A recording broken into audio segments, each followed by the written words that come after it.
Sa susunod na linggo ay patutupad na ng pamahalaan ang mas malaking grocery discount para sa ating mga kababayan na mga senior citizen at mga PWDs. Gagawin na pong 125 pesos. 125 pesos kada linggo o 500 pesos kada buwan.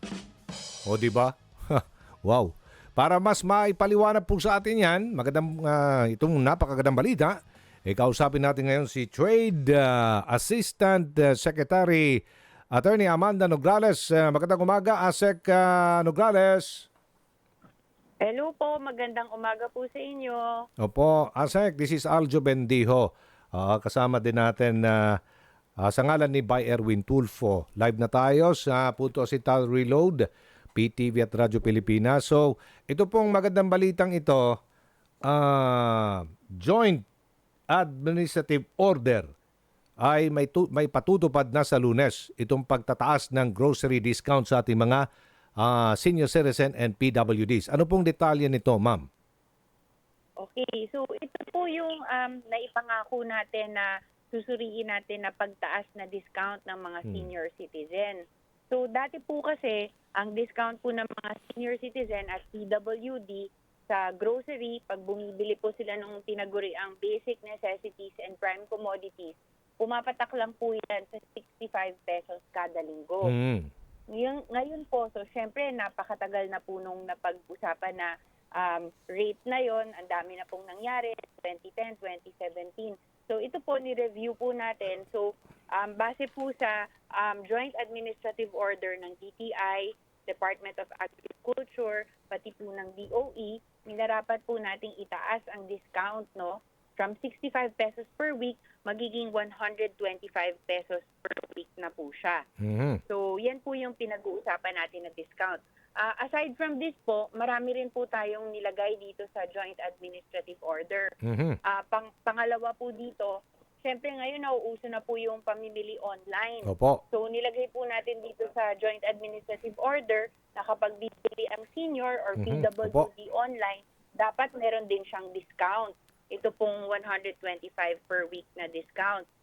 Also, nilagay din po natin dito sa order natin na yung sa issue po ng purchase booklet, di po ba? Opo.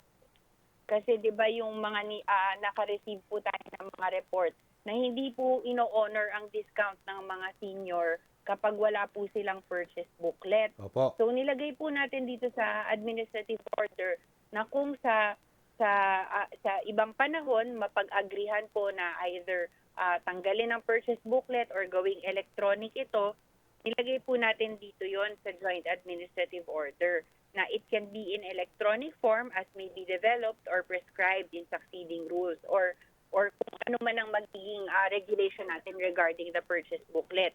Dinagdag din po natin dito bilang tatlo yung pag bumibili po ang mga seniors sa mga tinatawag nating BAMBI or Barangay Micro Business Enterprise or sa mga co-op. Kasi po usually mababa po ang presyuhan ng mga bilihin doon. So in-accept na po natin ang mga BAMBI at co-op sa coverage nito. Okay. So, yun lang po yung mga importanteng puntos dito sa Joint Administrative Order. So halimbawa po nag-exceed yung purchase ni Lola ng 2,500 pesos. So may diskwento pa rin 5%. Tama ho ba, Attorney? Ang limit po, ang mabibigyan po na discount ay only The 2,500 pesos. So, ibig sabihin, up to 2,500, meron po siyang discount. Okay. Ano po yung mga items na covered po nito sa supermarkets? Opo. Wala pong pinagbago mula dun sa nakaraang listahan. So, kasama po dito ang tinapay, sardinas, tubig, sabon, yung mga iodized salt, cooking oil, coffee, instant noodles. Yun pa rin po. Pero dito sa Joint Administrative Order natin, siguro po magandang i-highlight din po ang pagbabago. Nilagay natin na locally produced. Kasi nung nakaraan, wala pong distinction eh. Parang nilagay lang natin, halimbawa tinapay, all kinds of bread. So ginawa natin ngayon, all kinds of locally produced bread. Okay. So ganun din po sa kape, nilagay natin locally produced. noodles locally manufactured. Mm-mm. Bakit po kaya natin ginawa to? Kasi po karaniwan po ang mga imported na mga items, yun po yung mga premium. Opo. So, para rin po na yung mga nakakabili naman at nakaka-afford ng mga premium items, baka hindi na po nila kailangan yung diskwento Opo. ng senior citizen. So, yun po, nilagay lang natin, ilimit natin kasi nga po ang idea para po dun sa pinapangunahing bilihin na kailangan talaga ng mga senior. Sa So, online, yun po, may mga ganun tayo. Asek, sa online naman, papaano kung iba ang umorder pero si lolo at lola ang gustong bumili? Na pwede ba yun na magka-discount pa rin siya? Opo. So, kung iba po ang umorder, bale, ang gagawin po natin, pinaubaya po natin sa mga establishment kung paano po nila i-implement yung requirement na kailangan ipakita ang senior ID at purchase booklet. Karaniwan po, base sa mga report, ang ginagawa po, pag nag-order online, hinihingi po yung picture ng senior ID or ID number na i-present nila. Tapos po, pati po picture ng purchase booklet. And then, upon delivery, doon po i-verify ng seller na talaga naman kung si senior po yung magre-receive ng item. So, Okay. malaya po ang mga establishments magpatupad. Basta yun po yung kailangan nilang sundin na mga rules natin. So magkano lahat ng diskwento kasi separate daw ito sa 20% discount, statutory discount granted naman dito sa batas na ito. Republic Act number 9994. Opo, ang ibig sabihin po niyan, itong 5% discount sa grocery items natin at saka rin po yung mga agri-products, no, kasama ang mga bigas at saka gulay. Opo. Iba po yan doon sa 20% discount na ibibigay kay senior kapag kumain siya sa restaurant or sumakay siya sa jeep, diba? Sumakay siya sa bus or yung mga medical services.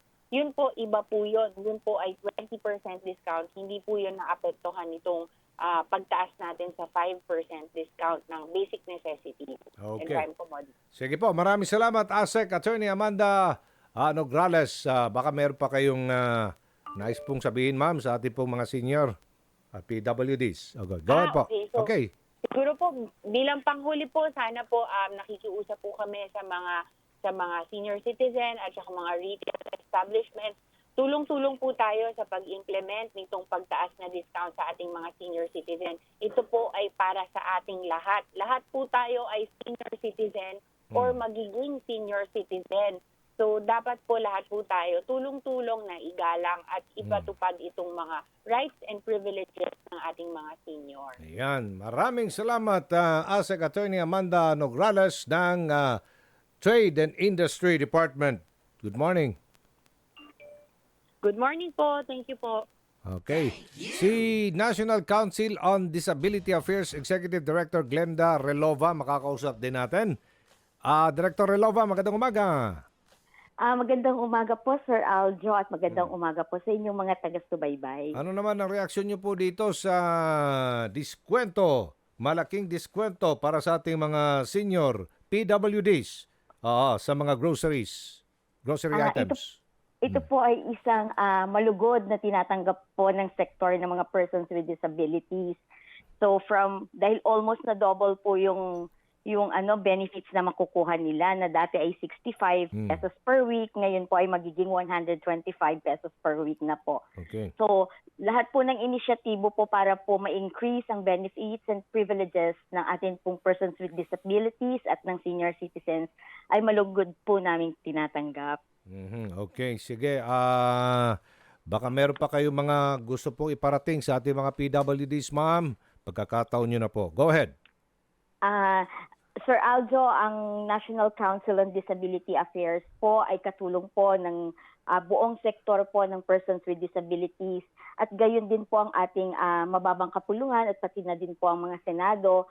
So madami pa po tayong isinusulong na mga bills para po maisabatas na ang iba't iba at dagdag na pribilehiyo po at amendments din po ng ating Magna Carta, yung pong RA 7277. So kami po dito sa National Council on Disability Affairs ay bukas po ang aming opisina sa lahat po ng mga issues and concerns at mga nais pong iparating po ng ating sektor. Maraming salamat po, Sir Aljo. Thank you, ma'am. Si NCDA Executive Director Glenda Relova.